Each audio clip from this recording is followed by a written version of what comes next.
Olá, família! Sejam todos bem-vindos ao estudo diário das Escrituras. Gratidão pelas mensagens de vocês nos grupos de WhatsApp, aqui no grupo no YouTube. Eu queria comunicar a vocês que a caixa, né, da minha filha chegou lá na missão e aí ela mandou o vídeo. Eu pedi para gravar, ela abrir na caixa. Se você ainda não viu, a alegria de um missionário abrir uma caixa, né, de que ganhou de presente. Inclusive, eu agradeço a colaboração de vocês, né? Muitos de vocês ajudaram para que essa caixa chegasse lá. Então, se você quiser ver a alegria como foi ter aberto essa caixa, me manda uma mensagem aí no meu WhatsApp que eu mando o vídeo para vocês, né? Tá bom? Então, gratidão pela ajuda de vocês. Vamos continuar o nosso estudo aqui. Nós estamos estudando Doutrina e Convênio, sessão 93. Nós estudamos até o versículo 18. Então, hoje a gente continua a partir do versículo 19. Os versículos anteriores mostrou a glória de Cristo, tá bom? E que ele deixou essa glória para habitar na terra. Ele esvaziou-se a si mesmo, como o apóstolo Paulo mostrou. Mas também ele cresceu de graça em graça, ele foi se aperfeiçoando até obter de novo a plenitude, tá bom?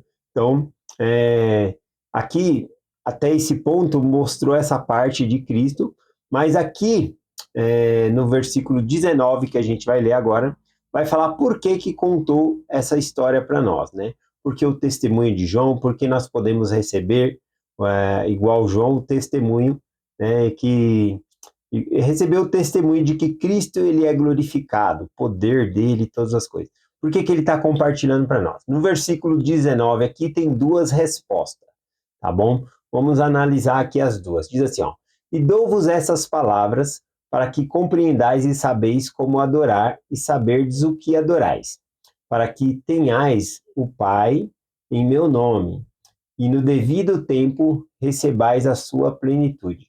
Bom, então as duas respostas aqui, por que o Senhor está compartilhando? Primeiro, para que nós possamos compreender como adorar, a maneira que nós devemos adorar a Deus, e também ele colocou aqui e saber o que adorar, saber no quem adorar. Quando nós estamos adorando, a gente tem que saber que Deus nós estamos adorando, a glória desse Deus, o poder desse Deus. A gente não está é, conversando com um amiguinho, né? Embora nós devemos demonstrar grande intimidade ao conversar com Deus, mas é um grande respeito, o poder e a glória do Senhor, tá bom? Então, aqui então está falando de nós conhecermos a Deus para nos dirigir a Ele também. E aqui no finalzinho do versículo 19 também falou que no devido tempo recebais a sua plenitude. Então aqui, né, como o versículo mesmo coloca, né, o Senhor não está contando, né, ou revelando essa parte aqui da história para nós, tá bom? Como uma história, né, de João, ou falando só de si mesmo. É para que eu e você possamos saber como adorar a Deus, tá bom? Essa que é a verdade, é adorar a Deus em verdade, tá bom? Adorar corretamente a Deus exige um conhecimento, um relacionamento com Deus, uma intimidade, tá bom? Quanto mais eu conheço a Deus, melhor eu faço para me comunicar com Ele, tá bom? Então eu preciso conhecer melhor a Deus para que eu possa adorá-lo melhor e também me dirigir a Ele de uma forma correta. A gente vê lá em João capítulo 17, versículo 3, o próprio Cristo ensinando que a vida eterna é essa, que te conheçam a ti só por único Deus verdadeiro e a Jesus Cristo a quem enviaste. E também lá em João 4, 22, quando Jesus Cristo está lá no poço de Jacó, quando ele está falando com a mulher samaritana, ele diz que ela está adorando quem ela não conhece, né? E que haveria um momento em que eles adorariam o Pai em verdade, né? Eu vou ler lá, ó. É João capítulo 4, versículo 22 ao 24. Só uma parte diz assim, né? Vós adorais o que não sabeis, mas a hora vem, e agora é, em que os verdadeiros adoradores adorarão o Pai em espírito e em verdade, ou seja, conhecendo realmente quem Deus ele é. O profeta Joseph Smith ensinou: se o homem não compreende o caráter de Deus, não compreende a si mesmo. O objetivo final da adoração verdadeira não é apenas a reverência, mas chegar à plenitude, ou seja, tornar-se como Cristo é. Então, a importância de conhecer o Senhor para nos dirigirmos a Ele, tá bom? De uma maneira adequada.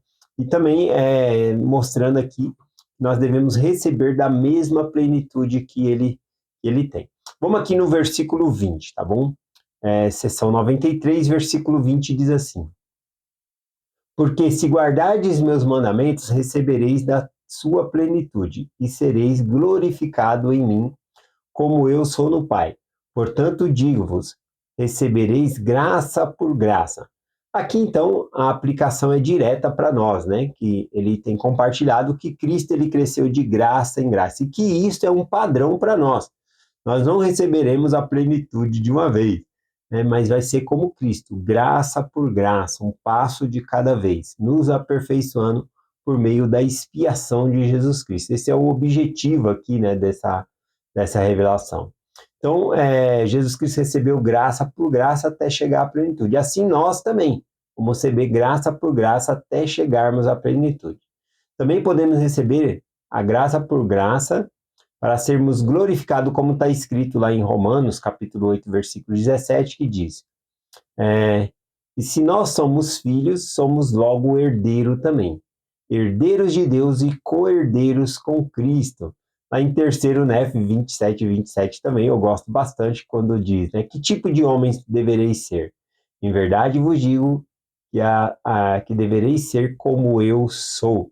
Isso aqui é uma representação também que nós devemos receber da mesma glória que Cristo tem. Ele quer que nós sejamos como ele é. Esse que é um ponto bem importante aqui nas Escrituras, né? Isso mostra que nossa jornada, ela deve ser espelhada com a jornada de Cristo.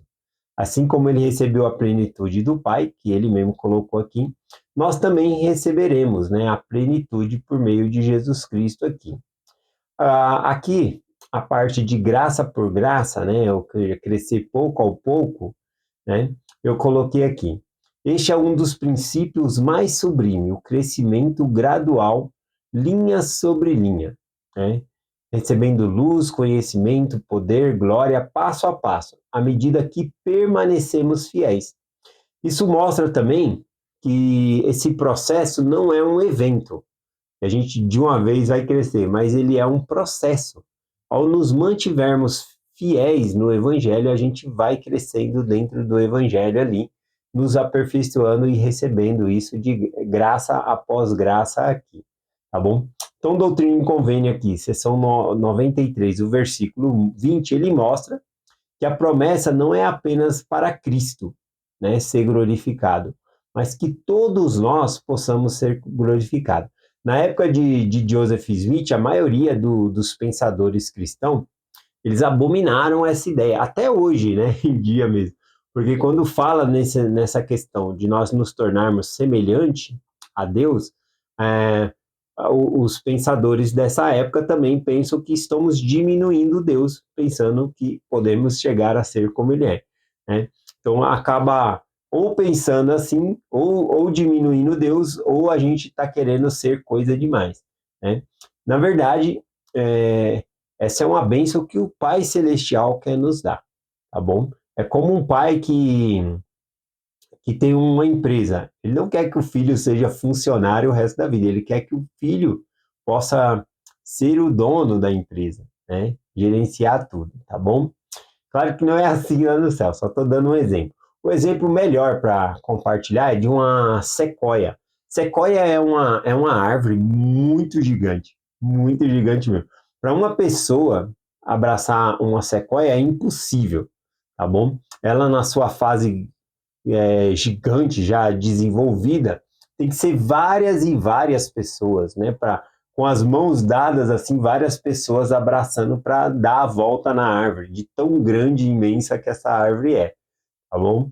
E a sequoia, a semente dela, ela cabe assim, na palma da mão, é algo pequeno, tá bom? Mas quando ela se desenvolve, ela ganha uma imensidão tão grande, né? Assim somos nós somos uma semente, né? Assim como olhando aquela semente de sequoia, parece que é impossível ver aquela árvore tão grande que veio dessa semente pequena, assim também somos nós. Filho de peixe, peixinho é, né? Nós somos filhos de Deus Então, nós devemos nos tornar como Deus é. A parte da sequoia aqui, eu separei aqui e escrevi o seguinte, ó. Uma das sementes da sequoia cabe facilmente na palma da mão. Pequena, simples, aparentemente insignificante. Mas dentro dela existe um potencial imenso. Quando cresce, alcança a plenitude, tornando-se a maior das criaturas vivas da Terra. Tão grande que várias pessoas precisam se unir para abraçá-la. Assim também é o nosso potencial divino. Hoje podemos nos sentir pequenos, frágeis, limitados, mas quando estamos sendo nutridos por meio de nossa fé em Cristo e guardando os mandamentos de Deus, receberemos graça por graça, até atingirmos a plenitude prometida. Deus vê nós não apenas como semente, mas Ele nos vê agora como árvores eternas, né, poderosas, que Ele quer que nós sejamos, tá bom? Então o Evangelho nos lembra e o Evangelho nos lembra que, mesmo sendo pequeno hoje, somos criados para crescer até a plenitude da glória do Pai, né? Que linda essa parte. Vamos lá para o versículo 21 aqui, que diz o seguinte: Agora em verdade vos digo, eu estava no princípio com o Pai, e eu sou o primogênito. Então aqui está falando de Cristo, né? Que ele não começou com o nascimento lá em Belém, ele já existia antes com Deus desde o princípio, como João, né? João ele revela aí, João capítulo 1, traz também essa ideia de Cristo, né? Sendo Jeová na antiguidade ali. E aqui fala, e eu sou o primogênito. O primogênito é o primeiro, né? O primeiro filho homem, né? Esse é daí que vem a palavra primogênito, é o primeiro filho, tá bom? Então, também nós chamamos, né, de Jesus do nosso irmão mais velho, porque ele é o primogênito, tá bom? Nós sabemos que fomos gerados por Deus, primeiramente espiritualmente, então é possível que Jesus Cristo ele tenha sido o primeiro, tá bom? Por ser o primogênito. Embora a primogenitura, né, ela não se alcança somente pelo nascimento, ou pela linhagem de nascimento ali, pela cronologia. Quem nasceu primeiro é o primogênito. Teoricamente, sim, mas a gente vê ao longo das escrituras que a primogenitura ela é dada por meio de mérito, tá bom? Então eu trouxe até alguns exemplos aqui para nós, tá bom? Eu peguei aqui, ó, Isaac. Isaac, ele não foi o primeiro filho de Abraão, né? Ele não foi o primeiro, mas Deus deu a Abraão Isaac por meio da promessa. Então ele era o filho da promessa, então ele se tornou o primogênito. Isaac ele teve dois filhos, que era Esaú e Jacó. Esaú nasceu primeiro, Esaú era o primogênito. Aí a gente vê que Esaú, ele despreza a primogenitura dele, vende, né, por um guisado vermelho lá, né, a primogenitura dele por mão dele Jacó. E Jacó ele deu valor a essa primogenitura. Então, ele, mesmo Jacó sendo o segundo filho, ele conquista essa primogenitura, porque Deus viu que ele dava mais valor. Claro que isso já vem, né, profetizado, né, desde quando Rebeca estava grávida de Esaú, né, Esaú e Jacó, Esaú nasceu primeiro, mas já falou que duas nações nasceria do ventre dela, e que o segundo seria o primogênito, ou seja, o primeiro serviria ao menor, tá bom? Então a gente vê da onde vem isso, né? Já que a primogenitura ela é mectória, né, por meio de merecimento, da onde vem? Da nossa convivência com Deus antes. Antes de nós nascer, nós já vivíamos com Deus, tá bom? E é por meio disso que o Senhor escolheu quem seria o primogênito, e no caso ele colocou aqui Jacó. Esse não é somente, né? A gente vê também entre as 12 tribos de Israel, quem vai acabar sendo o primogênito não é o primeiro filho, vai ser lá o neto de Jacó, né? Ele adota lá, Jacó adota os filhos de José, e os filhos de José, o primogênito era Manassés, mas na hora de abençoar, né, o Senhor, por inspiração, troca a mão de Jacó ali, e ele abençoa Efraim à frente de Manassés, tá bom? Por meio de revelação ali, então, era essa a vontade de Deus, tá bom? Então a gente vê que ser primogênito não é questão de ser o primeiro filho, é questão merecimento. Então, para nós, a aplicação seria que nós seremos o primogênito de Deus também, tá bom? Por merecimento. Qual é o merecimento? Guardar os mandamentos de Deus, ser fiel a Deus. Por que eu estou falando aqui sobre ser esse primogênito? Né? Eu vou ler aqui o próximo versículo aqui, que é o versículo 22. Doutrina e Convênio 93, 22, diz assim: E todos os que são gerados por meu intermédio são participantes da mesma glória e são a igreja do primogênito. Então, aqueles que são gerados por Cristo, como que é gerado por Cristo? Nascer de novo. Isso é um simbolismo do batismo e também de um renascimento espiritual, tá bom? Então é um processo também, além do batismo, ter um processo de mudança dentro de nós. Isso significa nascer de novo. Então quando a gente nasce de novo, a gente se torna filho de Cristo, tá bom? Então aí ele fala, e aí se torna a igreja do primogênito. Então, a igreja do primogênito é todos aqueles que vão viver no reino celestial. Esses serão a igreja do primogênito. Uma coisa importante sobre a questão do primogênito não é somente ser o primeiro filho. A gente conta muito das bênçãos. A gente vê no Velho Testamento que o primogênito ele tinha direito de liderar entre toda a família, mas ele recebia também uma porção dobrada, tá bom, de toda a herança do pai, tá bom? Mas por que ele recebia?